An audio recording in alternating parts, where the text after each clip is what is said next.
High above the world, the cloud family was preparing for the great storm. Giant thunderheads boomed and stretched their misty arms. Among them was Cirrus, a small, exceptionally fluffy white cloud with large, watery blue eyes and a nervous smile. His brother, Cumulus, flexed his dark gray muscles. "Watch this, Cirrus, a lightning bolt for the ages." Cirrus looked down at the earth far below. The green forests looked like moss, and the rivers like tiny silver threads. His knees, or where his knees would be, began to shake. The height was terrifying. He felt dizzy and faint. "I can't do it," Cirrus whispered. "It's too high up here." He squeezed his eyes shut. A sudden gust of wind caught him. Unlike the others, Cirrus was light and didn't have much rain weight to hold him down. He began to drift downward, leaving the safety of the stratosphere. "Help!" he squeaked, but the wind was too loud. As he descended, the air became warmer and the ground became larger. He saw a peaceful farm with a red barn. Cirrus saw a flock of white sheep in the meadow. They looked exactly like him. He had a brilliant, desperate idea. He tucked in his wispy edges and puffed out his chest, trying to look as solid and woolly as possible. With a soft poof, he landed right in the middle of the flock. The grass felt cool and ticklish beneath him. A real sheep nearby looked at him and went, "Bah?" Cirrus panicked and replied with a high-pitched moo. The sheep didn't seem to mind. They were busy eating. Cirrus realized that on the ground he was safe from the heights. He spent the next few days learning how to be a sheep. He found that if he stayed very still, nobody noticed he was a cloud. However, Barnaby, the farm's border collie, was not so easily fooled. He had a very keen nose for the unusual. Barnaby trotted over to Cirrus. He sniffed the cloud sheep and didn't smell wool or dirt. He smelled like ozone and morning dew. "You're a bit damp for a sheep," Barnaby barked sarcastically. Cirrus jumped a foot into the air, losing his shape for a second. "Please don't tell," Cirrus begged, his voice like a gentle breeze. "The sky is too scary. It's too high." Barnaby rolled his eyes. "A cloud with a fear of heights? That's a new one. Fine, kid. Your secret is safe with me." But the peace didn't last. A massive heat wave began to settle over the valley. The sun became a harsh, angry orange ball. Days passed without a single raindrop. The farm's pond, the only source of water for the animals, began to shrink. Cirrus watched as his sheep friends grew thirsty. Their wool looked dull, and they moved slowly in the sweltering heat. Old Man Miller, the farmer, sighed as he looked at the empty sky. "If we don't get rain soon, we'll have to leave the farm." Barnaby approached Cirrus. "Look, Puffball, you're a cloud. Do something. Bring some rain." I can't," Cirrus stammered. "I'm not big enough, and I'd have to go back up, way up there."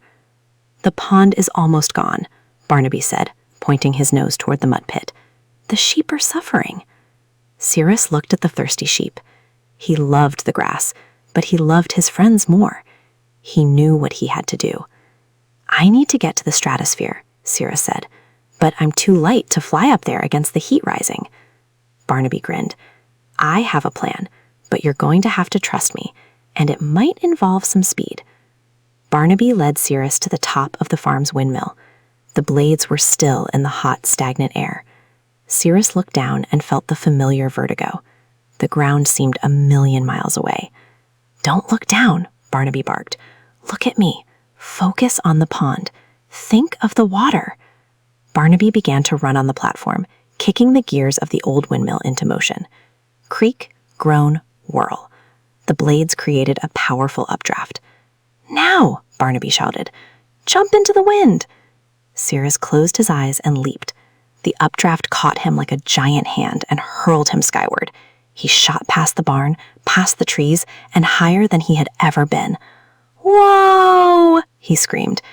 The air grew colder. He hit the thermal layer and began to slow down, floating amongst the high-altitude giants. His family was there. They looked at him in shock. "Cirrus, you're back, and you're glowing?" "I don't have time to explain," Cirrus said, his voice booming with newfound confidence. "The farm needs water." He began to spin. He remembered how his brothers gathered moisture. He reached out and grabbed the stray mist. He pulled and pulled, growing from a tiny sheep cloud into a massive, heavy rain bearer. His vertigo was gone. He wasn't looking at the height. He was looking at the destination. He was looking at his friends. "Everyone, follow me," Cirrus commanded. The other clouds, inspired by his bravery, began to move together. They blocked out the harsh sun, bringing a cool, dark shadow over the parched farm. Down on the ground, Barnaby looked up and barked. "That's my puffball! He did it!" Cirrus took a deep breath and let go. He released the first drop, then another, then a million more. The rain hit the dry earth with a rhythmic patter, patter. The smell of fresh water filled the air. The pond began to fill. The sheep danced in the rain, their wool getting soaked and heavy, but they didn't care. Cirrus drifted down slowly, shrinking back to his normal size as he gave away all his water. He landed softly in front of Barnaby. He was exhausted, but his eyes were bright and happy. "Not bad for a cloud who's afraid of heights," Barnaby whispered, shielding Cirrus from a passing gust of wind. The heat wave was broken. The farm was saved. Old Man Miller came out and cheered, throwing his hat in the air. Cirrus realized he didn't have to choose between the sky and the grass. He could visit both. He became the farm's official guardian.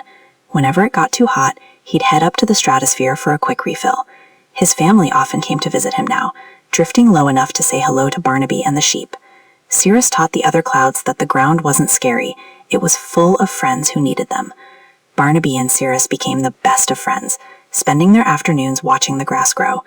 And every now and then, when the sun was just right, Cirrus would create a tiny personal rainbow just for the sheep. Cirrus was no longer just a cloud who preferred the grass. He was the cloud who brought the two worlds together. The next morning, the farm was more vibrant than ever. Flowers bloomed in colors Cirrus had never seen from above. Cirrus floated over to the pond. It was full and clear, reflecting the sky like a perfect mirror. He saw his reflection and realized he looked different. He looked stronger, his edges more defined. Barnaby walked up, his fur still a little damp. "You're becoming quite the celebrity around here, Puff." The sheep gathered around, nudging Cirrus with their noses. They finally knew he wasn't one of them, but they didn't care. One small lamb, particularly brave, tried to nibble on Cirrus's edge. He tasted like cold air and a hint of vanilla. "Hey, I'm not for eating," joked Cirrus, puffing himself out to look like a giant marshmallow. Old Man Miller came by with a bucket of fresh apples. He looked at the cloud among the sheep and tipped his hat.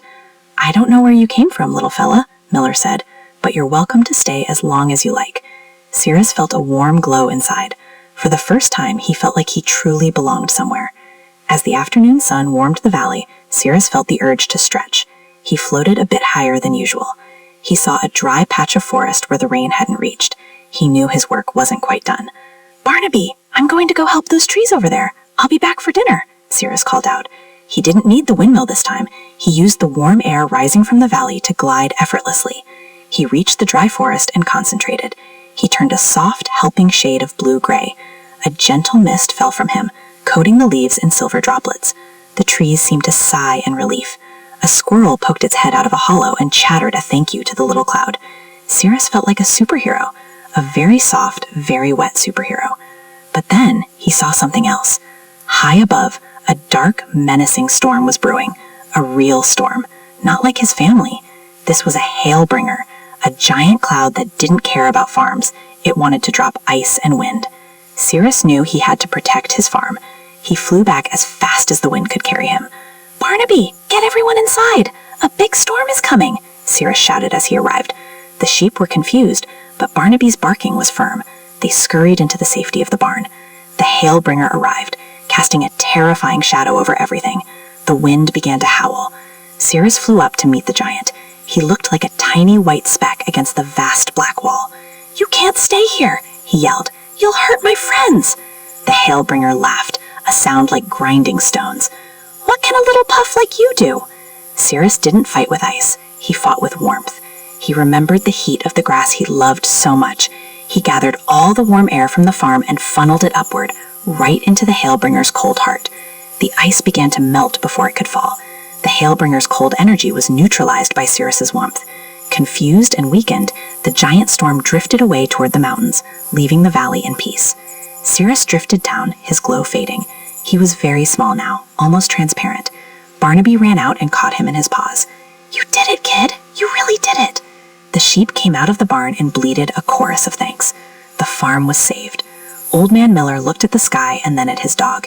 He knew something magical had happened.